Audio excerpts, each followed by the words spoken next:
Boa tarde. Está no ar mais um Jornal Social com as principais notícias do Brasil e do mundo. Na China, os bombeiros levaram ontem só um dia para controlar o fogo numa indústria química. Na noite de ontem, fim da manhã por aqui. Vamos até a Ásia então para falar sobre este assunto. Kuala Lumpur, Mariana Aldano. Bom dia para você. Bom dia a todos. Só para a gente ter uma ideia, pessoas que estavam a 50 quilômetros de distância afirmam ter ouvido o barulho e também sentido um tremor após a explosão que antecedeu o incêndio. Mas as autoridades foram bem rápidas. Cerca de 1.000 bombeiros foram deslocados para esse local da explosão e também várias pessoas foram evacuadas nos vilarejos que ficam nos arredores da empresa. Havia um temor sobre o perigo de vazamento de material tóxico, mas testes foram realizados e, por enquanto, tanto a qualidade do ar quanto a qualidade da água estão dentro dos padrões de normalidade. 14 pessoas inicialmente ficaram feridas, mas nenhuma delas em estado grave.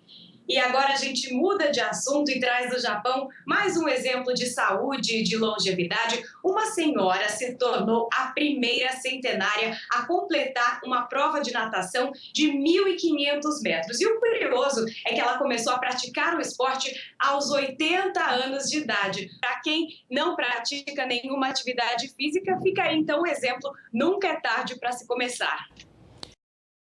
O voo da companhia TAM, que vinha do Rio de Janeiro para Porto Alegre, teve problemas na noite de ontem. O voo saiu do aeroporto internacional Tom Jobim, mas com cerca de 2 horas sobrevoando o Rio de Janeiro. Depois a aeronave voltou para o aeroporto. Os passageiros foram realocados. Através de um site que faz rastreamento de voos, é possível ver que o avião anda em círculos. Pela internet, a TAM lamentou o ocorrido e disse que o atraso aconteceu por causa de um imprevisto operacional. O incêndio no depósito de combustível de uma empresa no Porto de Santos, em São Paulo, entrou no 6º dia. E ontem, um novo problema. O acesso ao porto foi parcialmente interditado e os caminhões com cargas tiveram que dar meia volta e subir a serra. De caminhões, equipamentos e materiais, os bombeiros passaram a atuar em 2 frentes. Além de resfriar os tanques não atingidos, passaram também a combater as chamas. A estratégia parecia ter dado certo, mas à noite as labaredas voltaram a subir. Ela deu sinais que nós estamos no caminho certo, conseguiu apagar o incêndio, porém a temperatura interna era muito alta. E essa temperatura interna alta fez com que tivesse uma reignição, principalmente por causa que o tanque na parte de baixo tem o vazamento. A Ultracargo fica numa área industrial onde estão outras 45 empresas. Um trecho do canal do Porto de Santos permanece interditado para navegação. Sem receber navios e caminhões, alguns terminais já começam a calcular os prejuízos.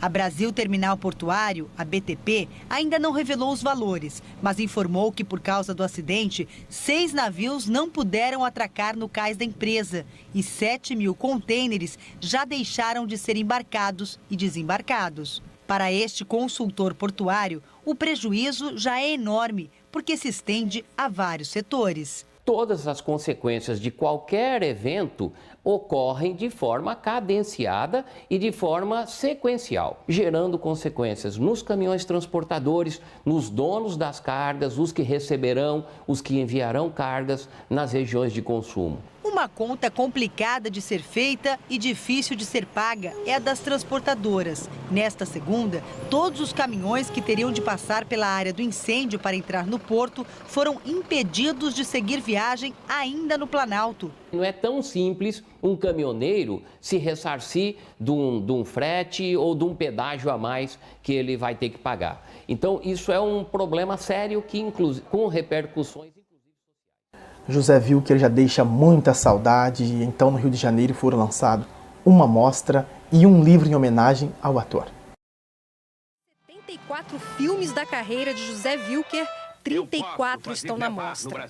Além dos clássicos como Dona Flor e seus 2 maridos e O Homem da Capa Preta, o diretor escolheu alguns menos conhecidos do público e até um longa inédito no Brasil.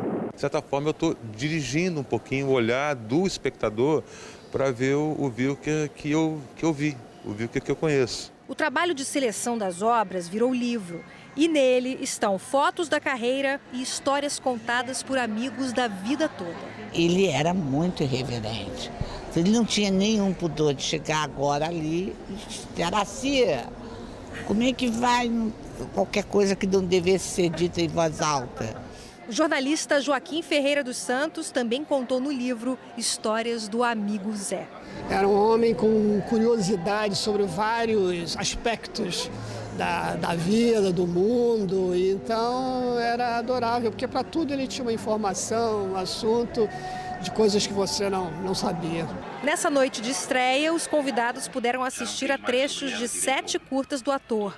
O mais antigo é de 1966 e o mais recente de 2012. E entre filmes, fotos, lembranças dos amigos, uma curiosidade. A primeira aparição de José Wilker no cinema foi absolutamente por acaso. Ele era assistente de continuidade do filme do Leon Risma. Aí um dia teve uma cena que precisou de figurante, precisou de figuração. Aí, quem é? Chama o Wilker. E o Wilker tem umas frases ótimas. Eu não vou contar a frase, não quero que o pessoal veja o filme. 5 dias depois de tornar a pessoa mais velha do mundo, morreu aos 116 anos a americana Georgianne Weaver. Mas durante esse curtíssimo período ela teve tempo até de se divertir, antes de ocupar o pulso até, né? Jessie se tornou a pessoa mais velha do mundo na semana passada, depois da morte da japonesa Misao Okawa. A americana nasceu no dia 4 de junho de 1998 e dizia que o segredo para se manter uma vida tão longa era tratar as pessoas com gentileza. Agora, a pessoa mais velha do mundo é a também americana Geraldine Talley, que vai completar 116 anos no mês que vem. Ela é uma das 3 pessoas vivas que tem registro de nascimento com datas anteriores a 1900. Olá, eu sou o JJ e estarei aqui no Jornal Social falando tudo sobre o esporte local, nacional e mundial. Em breve, aqui nas redes sociais. Aguardem! Ok, vamos aguardar então a estreia do programa Esporte na Rede com o apresentador JJ. O Jornal Social desta edição de terça-feira vai ficando por aqui. Mais informações a qualquer momento durante a nossa programação aqui mesmo nas redes sociais. Tenha uma excelente tarde de terça-feira e para você que é cuiabano, amanhã Cuiabá faz 296 anos, tá? Um bom feriado para você e a gente se encontra amanhã.